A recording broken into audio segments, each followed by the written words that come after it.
রাসূল আমাকে প্রশ্ন করলেন, কাব গেল না কেন? অসুস্থ ছিল নাকি? কাব বলে, না আল্লাহর রাসূল, অসুস্থ ছিলাম না।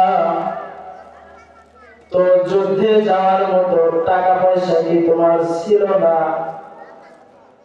বলে, না আল্লাহর রাসূল, টাকা পয়সাও ছিল, যুদ্ধে যাওয়ার মতো বুঝি সরি তোমার ছিল না। কাব বললেন, আমি বললাম, না আল্লাহর রাসূল, আমার দুইটা দ্রুতগামী ঘোড়া ছিল, তো গেল না কেন? কাব ইবনে মালিক বলেন, আল্লাহর রাসূল, আমি মনে মনে আমরা চিন্তা করতেছিলাম, আজ যাই কাল যাই পরশু যাই, বলে বলে অবহেলায় যাই নাই, অন্য শরঈ কোনো কারণ আমাদের ছিল না। রাসূলুল্লাহ সাল্লাল্লাহু আলাইহি ওয়াসাল্লাম বললেন, এই সাহাবীরা, এরা তিনজন বয়কট, মদিনার ভিতরে এরা তিনজন বয়কট, এদের সাথে কেউ কথা বলবে না, সালাম দিলে সালাম দিবা না, সালাম দিলে সালামের উত্তর দিবা না। কাব ইবনে মালিক টেনশনের ভিতরে পড়ে গেলেন।